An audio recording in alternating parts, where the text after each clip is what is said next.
내가 걷는 이 길이 혹 굽어도는 수가 있어도 내 심장이 울렁이고 가슴 아파도 내 마음 속으로 여전히 기뻐하는 까닭은 하나님은 실수하지 않으심일세. 내가 세운 계획이 혹 빗나갈지 모르며 나의 희망 덧없이 쓰러질 수 있지만 나 여전히 인도하시는 주님을 신뢰하는 까닭은 주께서 내가 가야 할 길을 잘 아심일세.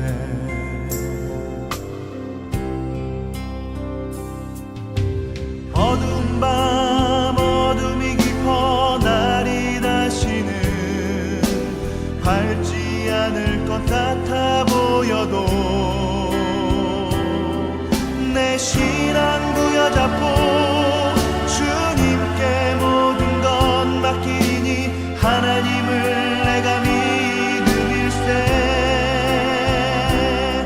지금은 내가 볼 수 없는 건 너무 많아서 너무 멀리 가물가물 어른거려도 운명이여 오라 나 두려워 아니하리. 만사를 주님께 내어 맡기리. 차츰차츰 안개는 거치고 하나님 지으신 빛이 뚜렷이 보이리라. 가는 길이 온통 어둡게만 보여도 하나님은 실수하지 않으신다네. 샬롬, 반갑습니다. 2024년 8월 23일 이른 아침은 정 출발하겠습니다. 우리 고백기도 할까요? 예수의 피로 승리합시다. 성령의 능력으로 승리합시다. 할렐루야. 아멘. 오늘도 주와 함께 벌벌 날아오르시기 바랍니다. 자, 오늘은 이제 드디어 창세기 이제 27장으로 넘어갑니다. 27장. 자, 아주 이제 이 이삭에서 야곱의 스토리로 이제 서서히 넘어갑니다. 아브라함, 믿음의 조상 아브라함, 이삭, 야곱. 사실은 창세기는 야곱 이야기를 하기 위해서 기록됐다 이렇게 보면 됩니다. 창세기를 읽는 일대 독자가 누구냐 그러면 지금 광야에 있는 이스라엘 백성들이거든요. 출애굽한 이스라엘 백성들. 모세가 기록했으니까 1차 독자겠죠. 그들이 묻습니다. 우리가 왜 지금 여기에 있죠? 이렇게 물은 겁니다. 그러니까 우리의 조상 야곱 때 애굽에 이사를 갔는데 이렇게 세월이 많이 흘렀구나. 야곱은 누구예요? 이렇게 물은 겁니다. 그럼 야곱 스토리를 쭉 하잖아요. 야곱은 어디서 왔어요? 그 아버지 이삭 이야기를 하고 또 이삭은 어디서 왔습니까? 아브라함 이야기하고 이렇게 쭉 올라가는 겁니다. 거슬러 올라가면서 창세기를 설명한 거겠죠. 1차 독자. 사실 창세기의 가장 핵심적인 인물은 야곱입니다. 어떻게 하나님이 야곱을 인도하시고 야곱을 통하여 12지파를 형성하시고 이스라엘 나라를 어떻게 만들어 가시는가 하는 것을 보여주는 성경이다 이렇게 보면 되겠습니다. 자, 이제 이삭에서 야곱으로 넘어가는 순간이 있습니다. 한번 보겠습니다. 이삭이 나이가 많아 눈이 어두워 잘 보지 못하더니 육신의 눈만 어둡다 그런 개념은 아니겠죠. 성경에는 이중적이고 복수적인 의미를 갖고 있습니다. 눈이 어두웠다 이렇게 할 때는 영적인 눈이 어두워졌다 하는 것을 이야기합니다. 들어도 이게 무슨 말인지 모르고 읽어도 깨닫지 못하고 하는, 여러분 성경을 읽고 듣지만은 똑같이 깨닫는 거 아닙니다. 똑같이 깨닫는 거 아니에요. 눈은 읽고 귀는 듣고 있는데 느끼는 강도와 민감성이 전부 다릅니다. 어두워진 거죠. 어두워진 사람의 대표적인 사람이 사무엘 시대의 엘리 제사장. 그는 그렇다 하더라도 또 사무엘 아버지 엘가나 레위 지파죠. 직분도 잃어버리고 소명도 잃어버리고 그 사무엘을 통해서 그 집안이 다시 회복되잖아요. 근데 사무엘의 아들들 가서는 또 다시 망가지고 근데 전후에 또 다시 다윗 시대에 보면 회복되어 가고 참 이 교차적인, 그래서 여러분 자녀는 랜덤으로 주시는 거예요. 엄마 아버지의 영성을 그대로 이어가면 좋은데 꼭 그렇지 않거든요. 근데 하나님이 그런 와중에서도 우리를 만들어 가시는 겁니다. 이삭이 나이가 많아 영적인 눈이 어두워지고 육신의 눈이 어두워진 겁니다. 희미해진 겁니다. 내 아들아, 에서를 불렀습니다. 내 아들아, 내가 여기 있나이다. 이게 맏아들. 육신적으로는, 혈통적으로는 에서가 맏아들인데 영적으로는 장자의 명분이 야곱에게 주신 겁니다. 이거는 리브가의 복중에 쌍태가 있을 때 하나님이 이미 선택하시는 이로 말미암아 결정난 거죠. 선택과 유기교리라 했습니다. 맏아들 에서를 불러 이르되 내 아들아, 그러니까 그가 이르되 내가 여기 있나이다, 이렇게 대답했습니다. 이삭이 이르되 아주 참 말도 안 되는 이야기를 하죠. 내가 이제 늙어 어느 날 죽을런지 알지 못하니. 그러면 이제 죽을 때가 다 됐다라면 밀도 있는 유언을 남겨야 되거든요. 사람이 죽음의 시간이 임박해 오면 자기의 삶을 통찰하고 돌아보면서 가장 중요한 이야기를 해야 됩니다. 밀도 있는 이야기를 해야 되는데 이삭이 뭐라고 하느냐 보세요. 그런저 내가 죽을 날이 다 됐는데 이제 그런저 너의 기구 곧 화살통과 활을 가지고 들에 가서 나를 위하여 사냥하여, 우리를 위하여서도 아니고 우리 가족을 위해서도 아니고 나를 위하여 사냥하여 내가 즐기는 별미를 만들어 내게로 가져와서 먹게 하여 내가 죽기 전에 내 마음껏 내게 축복하게 하라. 사실 이삭과 리브가는 그들의 리브가의 복중에 에서와 야곱이 있을 때 하나님께서 큰 자가 작은 자를 섬길 것이다 하는 말을 기도 중에 이삭과 리브가가 함께 들었습니다. 함께 들었는데 자기가 이제 하나님의 뜻을 거스르는 거죠. 내가 죽기 전에 내가 장자에게 주는 복을 내가 마음껏 내리겠다, 이야기를 한 겁니다. 그러니까 이삭이 그의 아들 에서에게 말할 때에 리브가가 딱 듣고 에서가 사냥하여 오려고 들러 나갈 때 리브가가 그의 아들 야곱과 함께 모의를 꾸밉니다. 자, 이제 이게 어두워진 게 이삭만 어두워진 게 아니에요. 보면은 이삭도 어두워졌고 이삭의 부인 리브가도 어두워졌고 에서도 망할 족속이고 야곱도 희한합니다. 모두가 어두워졌습니다. 총체적인 겁니다. 여러분, 우리 인생 가운데 타락했다 그러면은 어떤 종교단체처럼 지성은 타락하지 않았다. 인간의 지성이 어떻게 타락 안 해서, 그러면 인간이 남긴 모든 작품은 다 진리입니까? 완전 엉터리죠. 우리는 지, 정, 의 모든 영역에서 부패했습니다. 전적 타락입니다. 그런데 참 정말 그 예수 믿는 사람들, 저부터 말할 것도 없죠. 우리는 전적으로 부패했습니다. 이렇게 설교를 하거든요. 우리는 지정의 모든 영역에 전적으로 부패했습니다. 그러므로 우리는 전적인 하나님의 은혜가 있어야 됩니다 라고 이야기하거든요. 그러면서도 뭐라고 이야기합니까? 내가 분명히 들었다 이러거든요. 분명히 들었다. 그리고 나는 틀림없이 말했다. 나는 허튼 소리 안 한다 이러거든요. 그런 이야기 하면서 그럽니다. 당회를 할 때도 그렇게 하고 재직회를 할 때도 그렇게 하고 교인들끼리 회의할 때도 그렇고 나는 빈말 안 한다 그러고요. 말로는 우리 전적으로 부패됐다 이야기를 하는데도 자기의 판단에는 문제가 없다라고 합니다. 자기의 계획과 플랜에는 문제가 없다. 그래서 하나님을 제외하고 자기 노후에 여러 가지 막 계획을 세웁니다. 엉터리입니다. 여러분, 엉터리예요. 여러분은 우리가 생각한 대로 가지 않습니다. 그렇게 절대 가지 않아요. 우리의 판단과 지성과 감성과 의지는 전부 부패했습니다. 다 어두워진 겁니다. 이삭도 어두워지고 리브가도 어두워지고 야곱도 어두워지고 에서도 어두워지고 다 어두워졌습니다. 그래서 신박해진 거죠.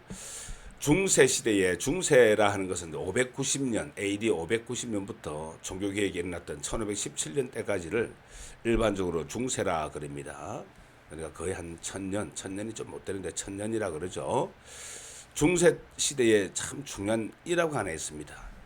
어떤 교황이 파워가 있어가지고 교황이 나라의 왕들을 막 임명할 때거든요. 그러니까 각 나라의 국왕은 영국이나 프랑스나 이런 국왕들은 교황의 재정을 책임을 져야 됐습니다. 그래서 상호 공생했습니다. 우리나라 정치권하고 비슷하죠. 상호 공생합니다. 죽어나는 게 이제 백성 국민들이죠. 투표를 잘해야 되겠습니다. 우리가 남이가 하면서 찍고 이렇게 해서는 안 되겠죠. 이 당시 교황이 누구냐면 이노센트 3세입니다. 이노센트 3세. 그때 누가 같이 있었냐면 신학 대전을 기록했던 토마스 아퀴나스. 참 대단한 작품입니다. 신학 대전은 대단한 작품이에요. 이노센트 3세 교황과 토마스 아퀴나스 신학자가 함께 예배당에 2층에서 막 국왕들이 백성들이 막 금과 은을 막 실어 나르는 것을 다 봤습니다. 그러니까 이 교황청이 막 재정이 돈이 지금도 그렇죠. 철철 흘러 넘치고 있었습니다. 그때 교황이 이노센트 3세가 좀 생각은 있었는가 봐요. 뭐라고 했냐면 이제 교회는 내게 은과 금은 없거니와 내게 있는 것으로 내게 주노니 곧 나사렛 예수의 이름으로 일어나 걸으라 할 때 내게 은과 금은 없다란 시대는 지나갔다.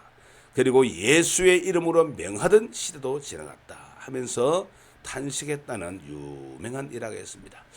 한때 지금은 좀 많이 좀 달라있지만은 지금은 한국 교회 중대형 교회 중심으로 재정이 넘치나겠죠. 그쪽으로 몰리니까 쏠림 현상이 있잖아요. 이 플랫폼 시대에 조그마한 구멍가게가 살고 큰 대형마트가 사는데 이제는 대형마트도 막 죽습니다. 이게 전부 온라인으로 넘어가거든요. 그래서 커지는 교회는 점점 커지고 작은 교회는 점점 소멸되는 양극화 현상이 생기는 겁니다. 작은 가정 같은 교회가 살고 큰 교회가 사는 겁니다. 중간이 다 사라집니다. 어중간한 게 다 사라진다는 겁니다.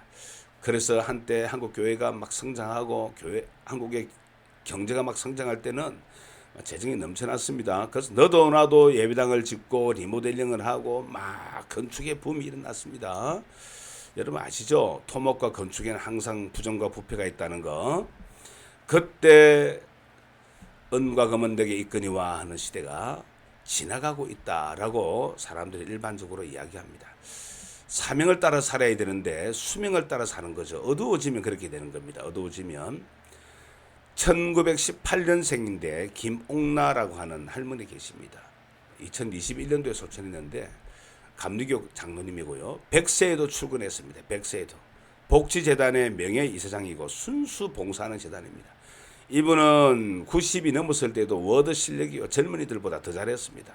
걸스카우트 소녀단을 처음 만들었고요. 날마다 성경을 읽고 쓰고 했습니다. 이 사람이 내게 있는 힘을 다해서 내게 주신 사명을 따라 살다가 천국에 가고 싶다. 그랬는데 실제로 그렇게 했습니다.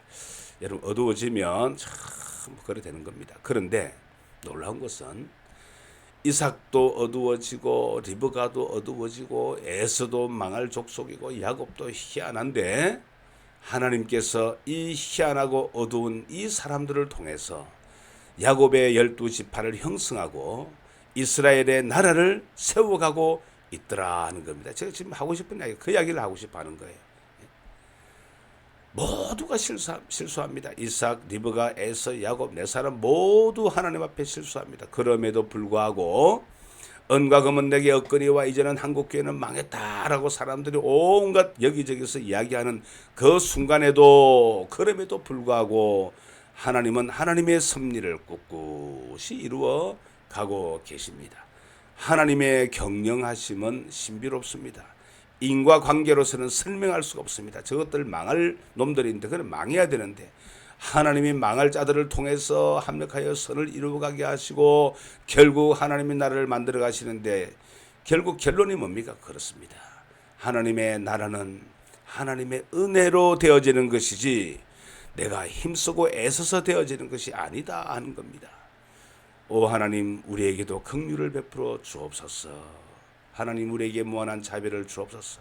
내가 하나님 이외에 내 계획을 가지고 내 에너지를 가지고 설치고 난리쳤던 나의 모든 것들을 회개합니다. 하나님 용서하여 주옵소서.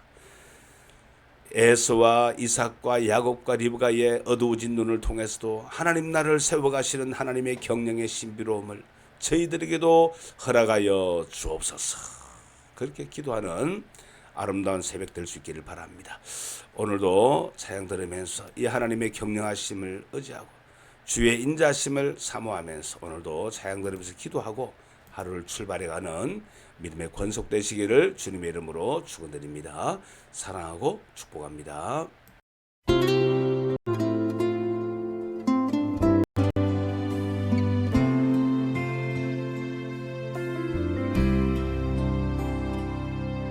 내가 걷는 이 길이 혹 굽어도는 수가 있어도 내 심장이 울렁이고 가슴 아파도 내 마음 속으로 여전히 기뻐하는 까닭은 하나님은 실수하지 않으심일세. 내가 세운 계획이 혹 빗나갈지 모르며 나의 희망 덧없이 쓰러질 수 있지만 나 여전히 인도하시는 주님을 신뢰하는 까닭은 주께서 내가 가야 할 길을 잘 아심일세.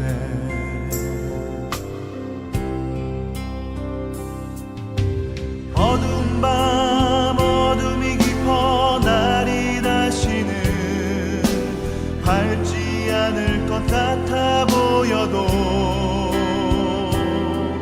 내 신앙 부여잡고 주님께 모든 것 맡기니 하나님을 내가 믿음일세.